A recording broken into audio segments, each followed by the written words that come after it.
ओम नमः शिवाय। ओम नमः शिवाय। ओम नमः शिवाय।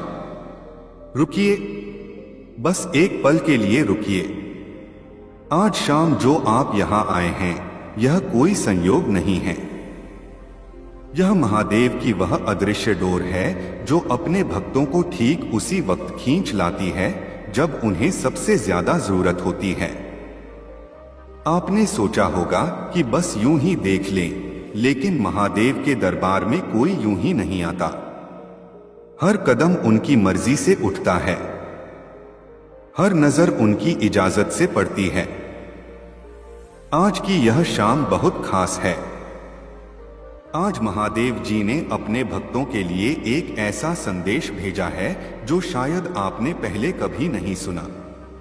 एक ऐसा सत्य जो आपकी जिंदगी को हमेशा के लिए बदल सकता है। एक ऐसा रहस्य जो युगों युगों से केवल उन्हीं तक पहुंचा है जो सच्चे मन से शिव की शरण में गए हैं। लेकिन यह संदेश पूरा तभी सुन पाएंगे जब आप अंत तक यहां रहें, क्योंकि महादेव का सबसे बड़ा आशीर्वाद इस वीडियो के अंत में छुपा है। जो आज यह पूरा सुनेगा, उसके जीवन में एक नया प्रकाश उतरेगा। यह मेरा वादा नहीं, यह महाकाल का संकेत है। और हां, अगर आप चाहते हैं कि महादेव का यह दिव्य संदेश हर शाम आप तक पहुंचता रहे, तो अभी इस चैनल को सब्सक्राइब कर लीजिए और घंटी दबा दीजिए।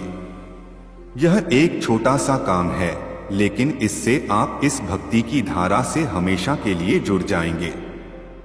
और अगर आज का यह संदेश आपके दिल को छू जाए तो लाइक जरूर करिएगा। यह आपका प्रेम महादेव तक पहुंचता है। अब आंखें बंद करिए, एक गहरी सांस लीजिए और महसूस करिए कि कहीं न कहीं किसी अदृश्य लोक में महादेव आज आपकी ओर देख रहे हैं। ओम नमः शिवाय। बहुत पुरानी बात है, इतनी पुरानी कि जब समय का भी कोई नाम नहीं था, जब सृष्टि अभी अभी अपनी पहली सांस ले रही थी, जब न सूरज था, न चांद, न तारे, बस एक महाशून्य था। और उस शून्य के बीचों बीच एक ज्योति थी, न बहुत बड़ी न बहुत छोटी, बस एक अनंत अटल अविनाशी ज्योति। वह ज्योति महादेव थे। न उन्हें किसी ने बनाया था, न वे किसी से जन्मे थे। वे थे, बस थे, स्वयंभू, स्वयं प्रकाश, स्वयं सिद्ध। और उस शून्य में, उस एकांत में महादेव ने एक निर्णय लिया। उन्होंने सोचा, अकेलापन तो ठीक है, लेकिन प्रेम बांटने के लिए किसी का होना जरूरी है। और इसी सोच से ब्रह्मांड की रचना हुई। इसी प्रेम से नदियां बहीं, पहाड़ उठे, आकाश फैला और इस धरती पर जीवन की पहली सांस चली। यानी हम सब, आप, मैं और यह पूरी सृष्टि महादेव के प्रेम की अभिव्यक्ति है। जब भी आप अकेलापन महसूस करें, याद रखिए कि आप महादेव के उस प्रेम से बने हैं जिसने पूरे ब्रह्मांड को जन्म दिया। आप कभी अकेले नहीं हो सकते, क्योंकि जिसने आपको बनाया वह हर पल आपके साथ है। यह महादेव का पहला संदेश है, आज तुम मेरे ही अंश हो। तुम्हारा अकेलापन एक भ्रम है। अब मैं आपको एक ऐसी कहानी सुनाना चाहता हूं जो शायद आपने किसी किताब में नहीं पढ़ी। यह कहानी एक ऐसे भक्त की है जिसका नाम था रघुनंदन। रघुनंदन एक छोटे से पहाड़ी गांव में रहता था।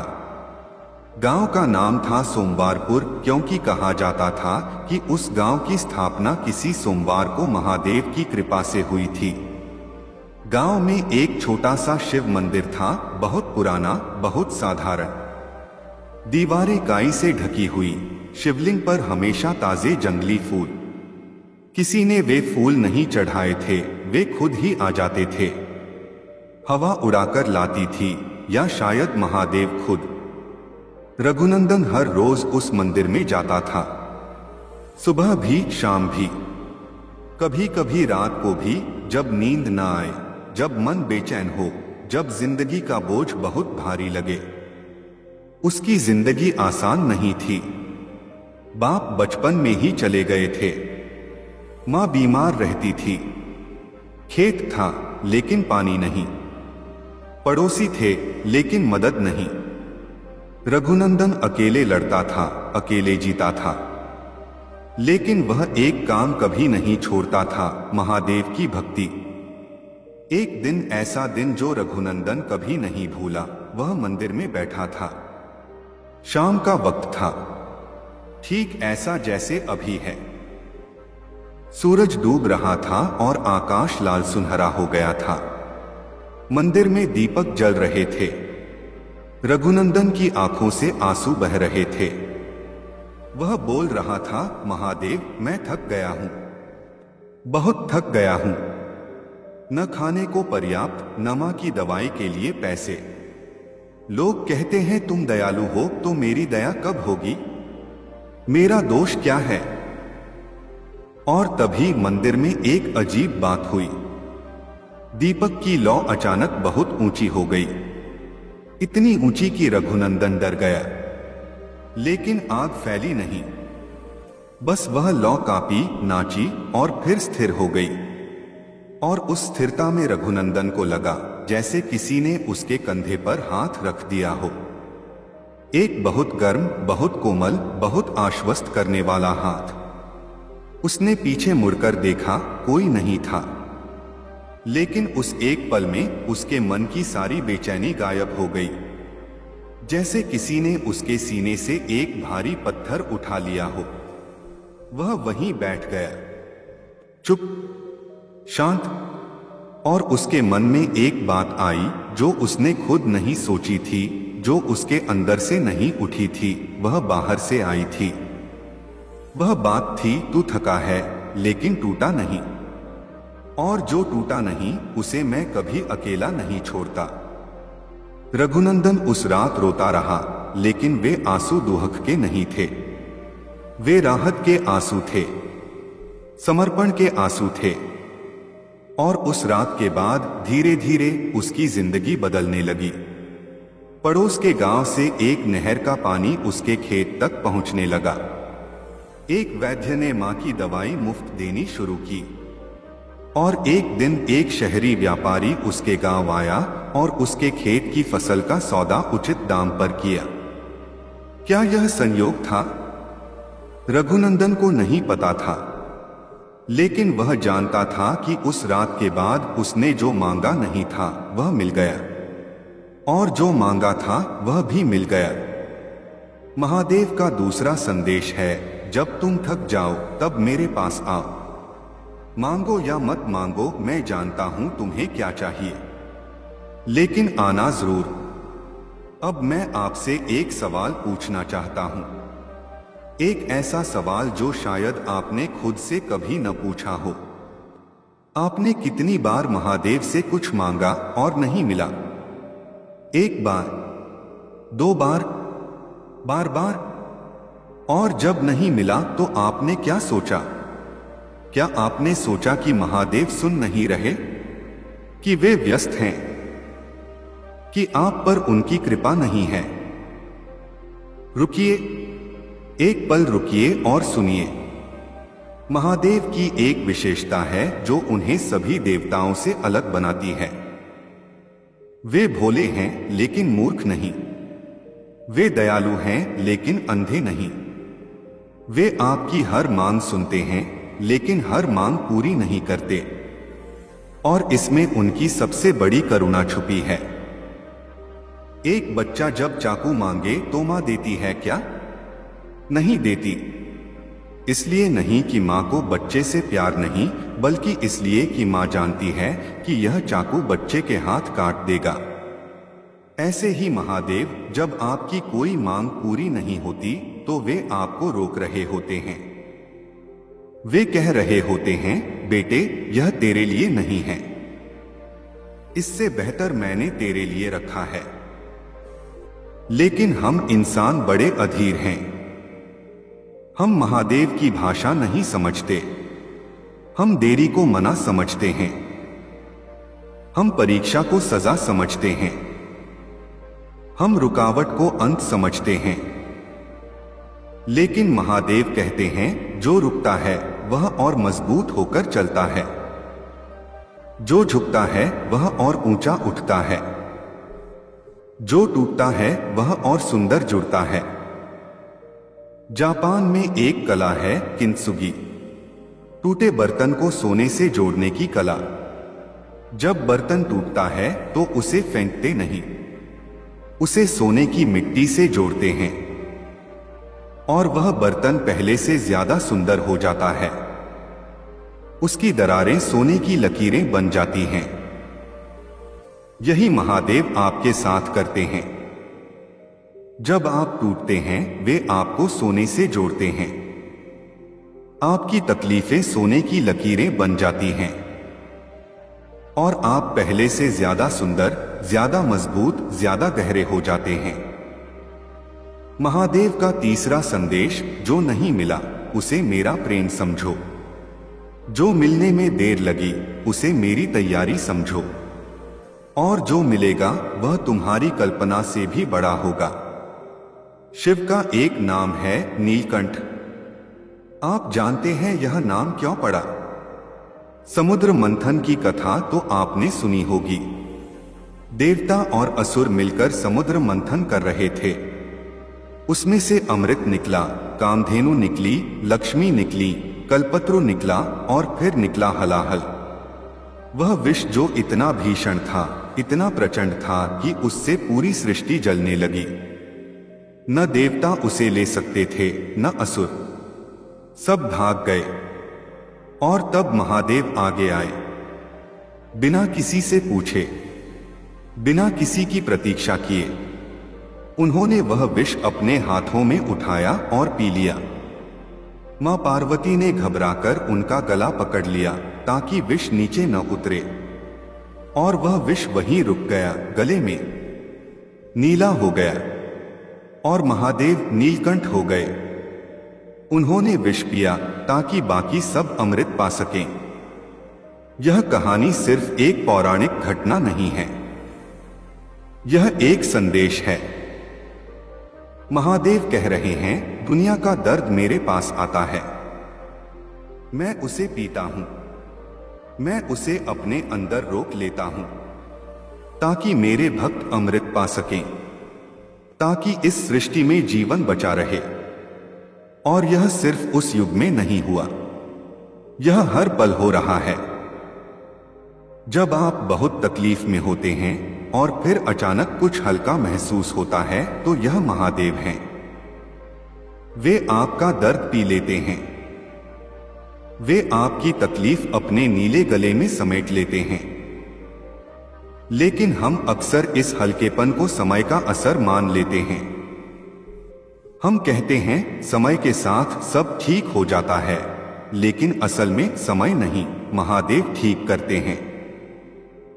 आज शाम जब आप यह सुन रहे हैं, अपने मन में एक बार महादेव का शुक्रिया करिए। उन सभी दर्दों के लिए जो आपसे चले गए, उन सभी तकलीफों के लिए जो अचानक कम हो गईं, उन सभी रातों के लिए जो सुबह में बदल गईं। वे नीलकंठ हैं, वे आपका विष पी रहे हैं, हर पल, हर दिन। अब एक रहस्य, क्या आप जानते हैं कि महादेव किसे सबसे ज्यादा प्यार करते हैं? राजा को, पंडित को, साधु को, ज्ञानी को? नहीं, महादेव सबसे ज्यादा प्यार करते हैं टूटे हुए इंसान को। उस इंसान को जो खुद को नाकाबिल समझता है, जो रात को चुपचाप रोता है, जो किसी को नहीं बताता कि उसके अंदर कितना दर्द है। भूलिए मत, महादेव की सबसे बड़ी भक्त कौन है? शबरी नहीं, वे राम की भक्त थीं। महादेव की सबसे प्रिय भक्त थीं मां पार्वती। और मां पार्वती ने महादेव को पाने के लिए क्या किया? उन्होंने तप किया, भयंकर तप, सालों तक अकेले, जंगल में, ठंड में, गर्मी में, बारिश में, खाना नहीं, पानी नहीं, सिर्फ एक नाम शिव। लोगों ने कहा, पार्वती यह वैरागी है, यह तुम्हें नहीं मिलेगा। उनकी मां ने रोकने की कोशिश की, उनके पिता ने समझाने की कोशिश की, लेकिन पार्वती ने एक बात कही जो आज भी शास्त्रों में गूंजती है, यदि शिव नहीं मिले तो और किसी की जरूरत नहीं। यह भक्ति थी, यह समर्पण था, यह एक निष्ठा थी। और महादेव जो वैरागी थे, जो विरक्त थे, जो किसी के मोह में नहीं आते थे, वे पार्वती के इस प्रेम के सामने नतमस्तक हो गए। वे आए, उन्होंने पार्वती को अपनाया और आधी दुनिया उन्हें दे दी, अर्धनारीश्वर। यह कहानी आपके लिए एक संदेश लेकर आई है। महादेव कहते हैं, मुझे पाने के लिए बड़ा मंदिर नहीं चाहिए, बड़ा दान नहीं चाहिए, बड़ा ज्ञान नहीं चाहिए, बस एक चीज चाहिए, एक निष्ठा। वह प्रेम जो बिना शर्त के हो, वह विश्वास जो डगमगाए नहीं। क्या आपके पास वह विश्वास है? अगर है तो महादेव पहले से ही आपकी ओर मुड़ चुके हैं। एक और कहानी। एक बार एक ऋषि थे, नाम था श्वेतकेतु। बहुत विद्वान, बहुत ज्ञानी। उन्हें लगता था कि उन्होंने सब जान लिया। वेद पढ़े, शास्त्र पढ़े, उपनिषद पढ़े। वे सोचते थे, अब मुझे और क्या जानना है। एक दिन वे हिमालय की एक गुफा के पास से गुजर रहे थे। वहां एक बुजुर्ग साधु बैठे थे, बिल्कुल साधारण, मैले कपड़े, राख लगी हुई, आंखें बंद। श्वेतकेतु ने सोचा, यह कौन होगा? कोई साधारण भिखारी। लेकिन जैसे ही वे पास पहुंचे, उन साधु ने आंखें खोली और श्वेतकेतु को लगा जैसे आकाश खुल गया हो, जैसे उन आंखों में पूरा ब्रह्मांड समाया हो। साधु ने पूछा, क्या तुमने वह जाना जिसे जानने से सब जान लिया जाता है? श्वेतकेतु घमंड में बोले, मैंने सब वेद पढ़े हैं, सब शास्त्र पढ़े हैं। साधु मुस्कुराए, बोले, किताबें पढ़ी हैं, लेकिन क्या खुद को पढ़ा? क्या उस शक्ति को जाना जो इस सांस को चला रही है? क्या उस सत्ता को पहचाना जो इन आंखों से देख रही है? श्वेतकेतु चुप हो गए। साधु ने कहा, जाओ, पहले खुद को जानो, वही ज्ञान का असली द्वार है। और वे साधु गायब हो गए, जैसे थे ही नहीं। श्वेतकेतु वहीं बैठ गए। घंटों, दिनों उन्होंने अपने भीतर झांकना शुरू किया। और जब उन्होंने झांका तो उन्हें पहली बार वह दिखा जो हजारों किताबें नहीं दिखा सकी थीं। वे साधु महादेव थे। महादेव का संदेश, मैं बाहर नहीं, भीतर हूं। मुझे मंदिर में नहीं, अपने मन में ढूंढो। मुझे शास्त्रों में नहीं, अपनी सांसों में ढूंढो। ब्रह्मास्मि, मैं ब्रह्मा हूं और तुम भी मुझसे अलग नहीं। अब मैं आपसे बात करना चाहता हूं, सीधे दिल से दिल। आज शाम जब आप यह सुन रहे हैं, क्या कोई बात है जो आपको परेशान कर रही है? कोई रिश्ता, कोई आर्थिक तंगी, कोई स्वास्थ्य समस्या, कोई ऐसी उलझन जो सुलझती नहीं? महादेव जानते हैं। वे हर भक्त के मन की बात जानते हैं, बिना बताए। आपको महादेव को विस्तार से नहीं बताना, आपको बस उनके सामने बैठना है। जैसे एक बच्चा मां की गोद में बैठता है, बिना कुछ कहे। मां समझ लेती है, महादेव भी समझते हैं। लेकिन वे एक बात चाहते हैं, आपका विश्वास। वह विश्वास जो कहता हो, महादेव मुझे नहीं पता आप कैसे करेंगे, लेकिन मुझे पता है आप करेंगे। यही समर्पण है, यही भक्ति है। और आज की शाम अगर आप यह विश्वास महादेव को दे सकते हैं, तो यह शाम आपके जीवन की एक वाली शाम बन सकती है। आज रात जब सोने जाए तो महादेव से बस इतना कहिए, महादेव मैं आपका हूं, बाकी आप जानो, बस इतना, और देखिए क्या होता है। महादेव के जीवन में एक और पहलू है जो बहुत कम लोग देखते हैं। महादेव एक परिवार वाले देव हैं। उनके 2 पुत्र हैं, गणेश और कार्तिकेय। पत्नी है मां पार्वती। नंदी है उनका सबसे प्रिय सेवक। सर्प है उनके आभूषण। गंगा है उनकी जटाओं में। चंद्रमा है उनके मस्तक पर। क्या आपने कभी सोचा महादेव ने यह सब क्यों धारण किया? गंगा जो सबसे पवित्र नदी है, महादेव ने उसे अपनी जटाओं में संभाला ताकि उसका वेग धरती को तोड़ न दे। उन्होंने गंगा को अपनी जिम्मेदारी बनाया। सर्प जिससे सारी दुनिया डरती है, महादेव ने उसे अपना आभूषण बना लिया। यानी जो दुनिया के लिए डर है, महादेव के लिए वह सजावट है। जो दूसरों को काटता है, वह महादेव के लिए मित्र है। चंद्रमा जो घटता बढ़ता रहता है, अस्थिर, कभी पूर्ण, कभी अर्ध, कभी बिल्कुल गायब, महादेव ने उसे अपने मस्तक पर रखा। यानी जो अस्थिर है, जो बदलता रहता है, उसे भी महादेव ने स्थान दिया। उन्होंने अस्थिरता को भी स्वीकार किया।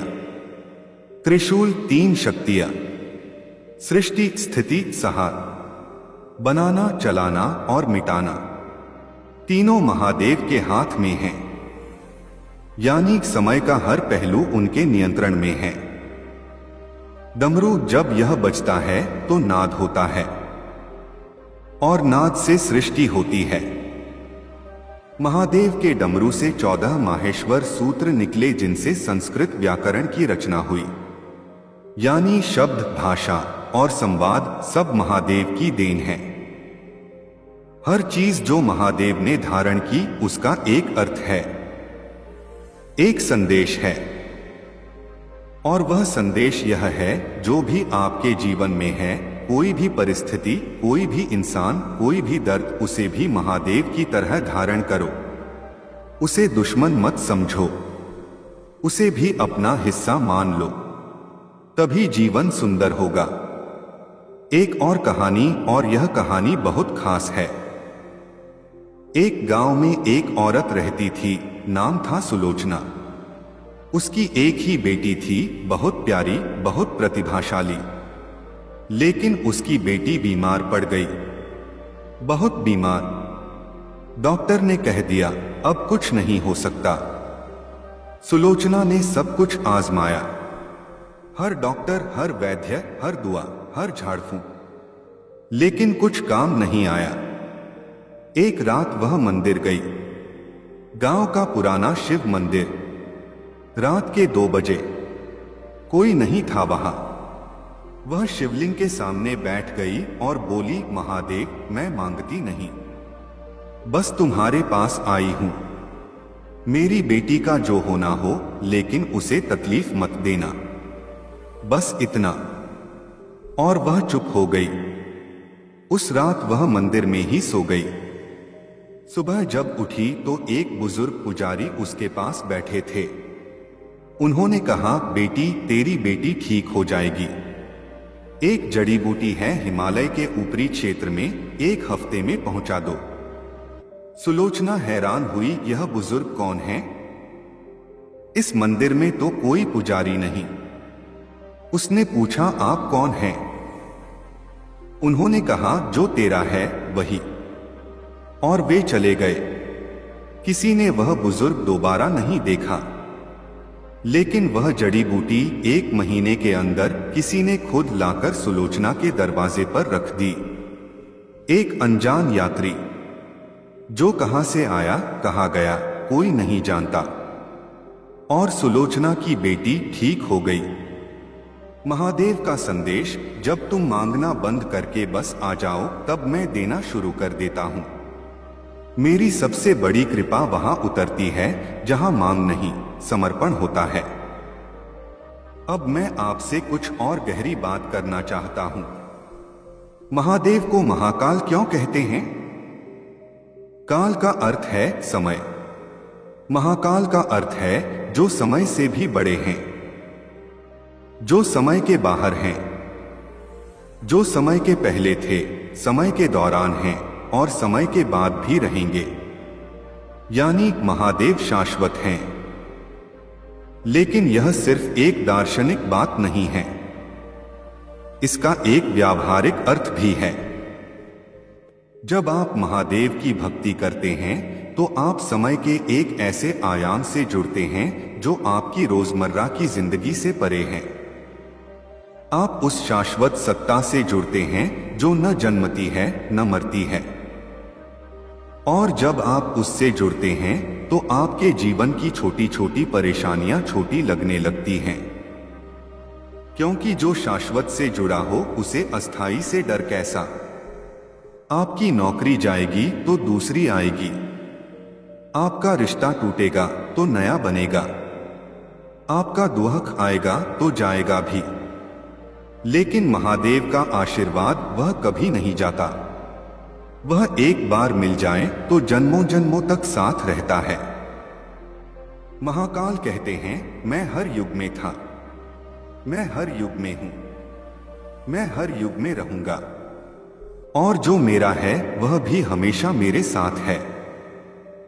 क्या आप महाकाल के हो? तो डर किस बात का?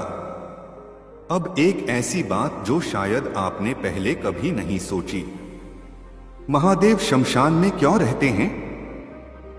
यह प्रश्न बहुत से लोगों को भ्रमित करता है। वे सोचते हैं भगवान और शमशान, यह कैसे? लेकिन इसमें एक गहरा रहस्य है। शमशान वह जगह है जहां सारे भ्रम खत्म होते हैं, जहां धन का घमंड खत्म होता है, जहां सुंदरता का अहंकार जलता है, जहां ऊंच नीच का भेद मिट जाता है। शमशान वह जगह है जहां सत्य बचता है, और सत्य के पास महादेव रहते हैं। महादेव कहते हैं, मैं उसके पास हूं जहां सच्चाई है, जहां दिखावा नहीं असलियत है। जो शमशान में भी नहीं घबराता वह मेरे पास आता है। यानी जब आपकी जिंदगी में सब कुछ जलता लगे, जब सारी उम्मीदें राख होती लगे, जब सब कुछ खत्म होता दिखे, तब महादेव सबसे पास होते हैं। वे शमशान में रहते हैं इसलिए नहीं कि वे मृत्यु से प्रेम करते हैं, बल्कि इसलिए कि वे उस जगह रहते हैं जहां इंसान को सबसे ज्यादा जरूरत होती है। अगली बार जब आपको लगे सब कुछ खत्म हो गया, तो याद रखिए महादेव ठीक वहीं खड़े हैं, आपके साथ, आपकी राख को फिर से जीवन देने के लिए। एक बहुत पुरानी मान्यता है। कहते हैं जो इंसान सच्चे मन से ओम नमः शिवाय का जाप करता है उसके 3 जन्मों के पाप एक पल में धुल जाते हैं। यह अतिशयोक्ति नहीं है, यह शास्त्र सम्मत सत्य है। लेकिन सवाल यह है, सच्चे मन से का क्या अर्थ है? सच्चे मन से अर्थ है जब आप ओम नमः शिवाय कहें तो उस पल सिर्फ महादेव हो, कोई और विचार नहीं, कोई और चिंता नहीं, कोई और इच्छा नहीं, बस एक नाम शिव, बस एक भाव तुम मेरे हो और मैं तुम्हारा हूं। यही मंत्र की शक्ति है, यही नाम की शक्ति है।